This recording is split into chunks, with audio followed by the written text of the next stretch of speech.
স্বপ্ন দেখতে না নাই স্বপ্ন দেখতে ব্লগে দেখিলাম, পরে আমলটা কিনিলাম।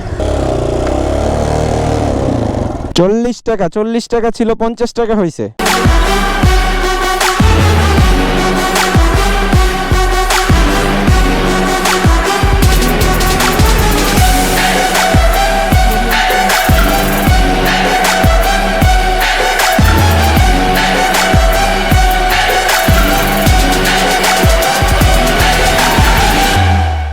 আসসালামু আলাইকুম, কি অবস্থা ভাই? আশা করি সবাই ভালো আছেন, সুস্থ আছেন। সো আজকে হচ্ছে গিয়ে 8 মে, এখন বাজে দুপুর 1:50। তো আরও অনেক আগে বের হওয়ার কথা ছিল, বাট হচ্ছে গিয়ে বাইরে বৃষ্টি হচ্ছে, যার জন্য অনেক লেট হয়েছে বের হইতে। অলরেডি বাবু ভাই বিরিয়ানি ভাইকে ফোন করে দিছি, ও রাস্তায় বের হচ্ছে।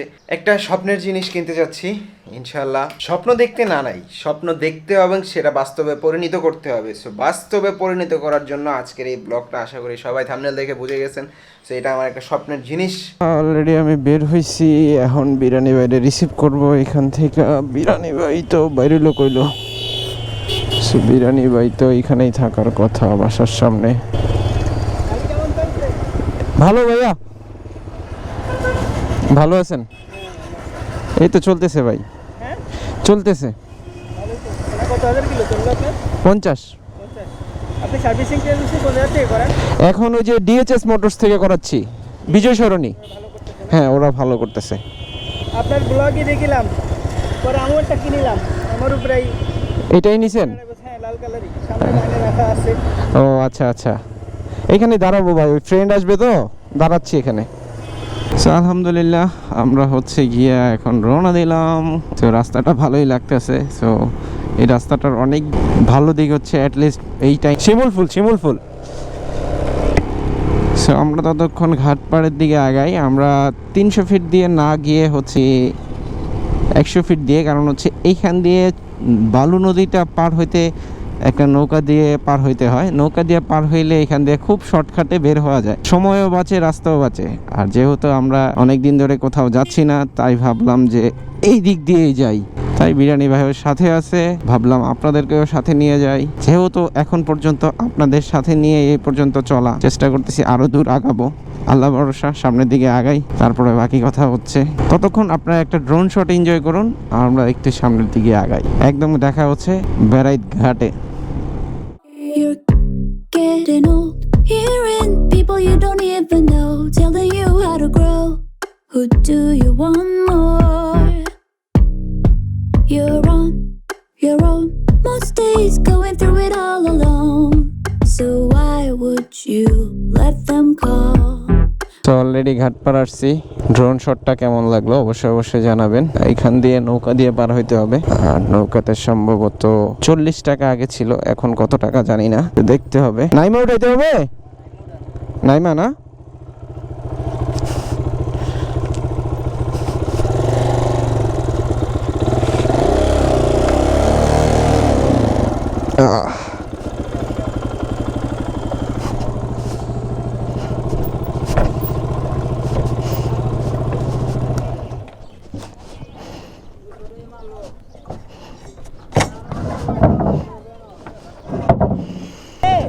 লঞ্চের উপরে ওইটা পরে চিপস লইয়া লাভ দিয়া গেছে গা। ভিডিওটা ভাইরাল হইছে। লঞ্চের যে ভিতরে দোকান থাকে, এক মিনিটও লাগে না এই রাস্তাটা পার হইতে, মানে বাস।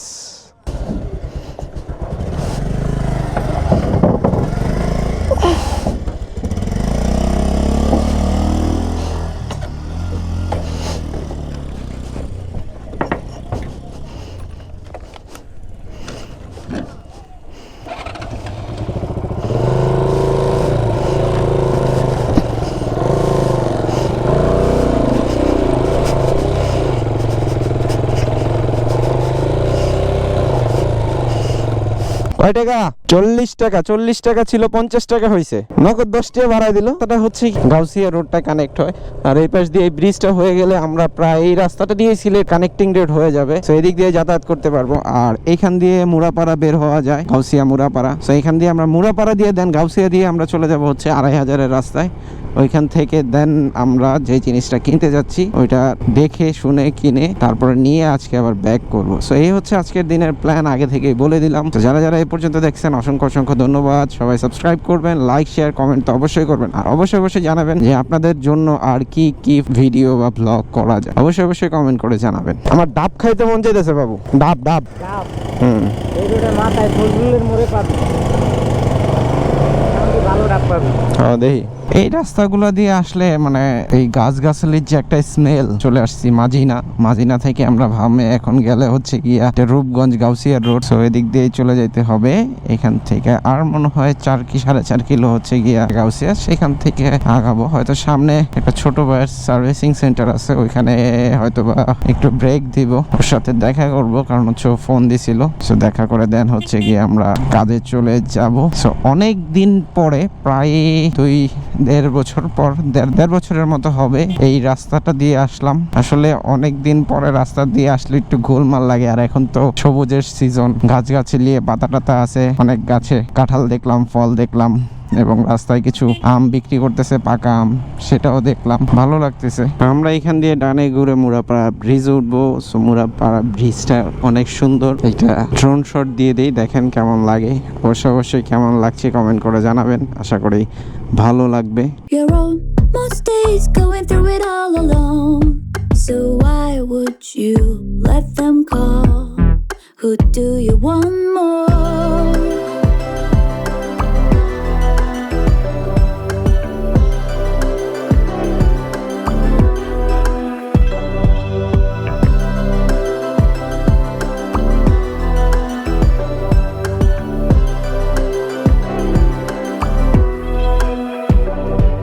They act like they can see your deepest secrets. They bleed into your heart like they've earned their place. You let them walk in. তো ড্রোন শটটা কেমন লাগলো অবশ্যই জানাবেন। আমরা এখন আছি মোগলখালী পাড়ায়, তো এখান দিয়ে যাচ্ছি। এখান দিয়ে শর্টকাট এই রাস্তাটা দিয়ে বের হবে হচ্ছে গিয়া গাউসিয়ায়। আমরা রূপগঞ্জে অলরেডি কিন্তু ঢুকেই গেছি। যখন নাকি আমরা আমাদের 100 ফিটে ব্যারাইট ঘাট থেকে নদীর এপার চলে আসছি, তখনই কিন্তু আমরা অলরেডি রূপগঞ্জে চলে আসছি। এই যে অলরেডি মোগলখালীতে আসি। এখান থেকে আমার যাত্রার ডেস্টিনেশন দেখাচ্ছে আর মাত্র 20 কিলোমিটার, মানে রাইডের ডেস্টিনেশন যেখানে আমি যাব এখানে দেখাচ্ছে 20 কিলোমিটার, 45 মিনিটের রাস্তা। সো আমাদের একটু বেশি টাইম লাগবে, কারণ আমরা একটু ব্রেক দিচ্ছি, ফুটেজ নিচ্ছি, কথাবার্তা বলতেছি। সো অলরেডি আমার গলা শুকিয়ে গেছে। আমরা সামনে আরেকটা ব্রেক দিব, কিছু পানি খাবো, কারণ হচ্ছে অতিরিক্ত গরম হচ্ছে। বৃষ্টি ছিল, বৃষ্টির পরে সেই ভাবসা গরমটা এখনো গায়ে লাগতেছে।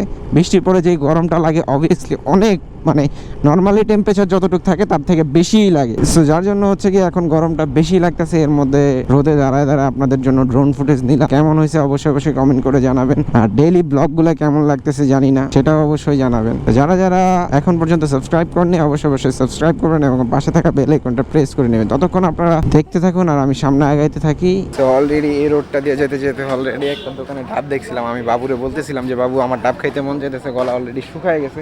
সো দেখে বাবু বললো যে পিছনে আছে। অলরেডি আমরা 2টা ডাব অর্ডার দিয়েছি, একটা কাটছে আর একটা কাটতেছে। এই যে ডাব, চলুন আগে ডাবটা খাই, কারণ হচ্ছে গিয়ে বেশি গরম লাগতেছে। আর ড্রোনটা উড়ানোর জন্য দাঁড়ানোতে আরও বেশি গরম লেগে গেছে। ওই যে অলরেডি বিরিয়ানি ভাই চুমুক দিয়ে দিছে। কি ভাই পানি নাই? পানি আছে, মিষ্টি না? মিষ্টি হালকা, এত না। হালকা?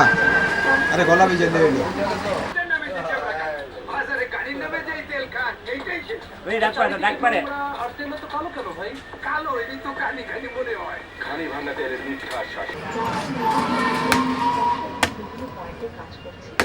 ইউটিউবার নাকি? উপরে খবর চলতেছে, খবরটাও মাঝে মধ্যে একটু শুনেন। আমি একটু দেখি কেমন পানিটা। হালকা পাতলা, বেশি না, একদম বেশি না। নারকেল তো তেমন না, একবারে কচি দেওয়া যেত। প্রতিদিন অ্যাটলিস্ট একটা ডাব খাওয়া উচিত। মনে হয় পানি পড়ে গেছে, কিছু আছে নাই কিছু।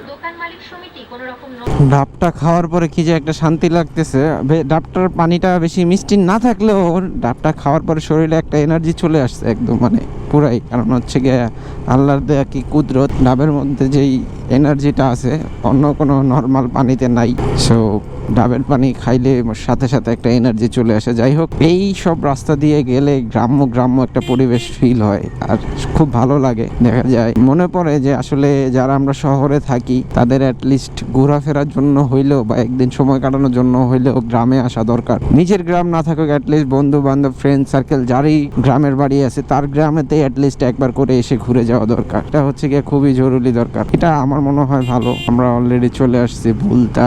এখান থেকে ব্রিজটা পার হয়ে তারপরে যাব হচ্ছে গিয়ে 2500-এর রোড দিয়ে। কতটুকু অ্যাঙ্গেলে ঘুরছে তুই চিন্তা করছস? হ্যাঁ, কেমনে ঘুরা এটা? আবার চাকাটা হইতেছে গিয়ে কতটুকু অ্যাঙ্গে গেছে ভাই রে ভাই।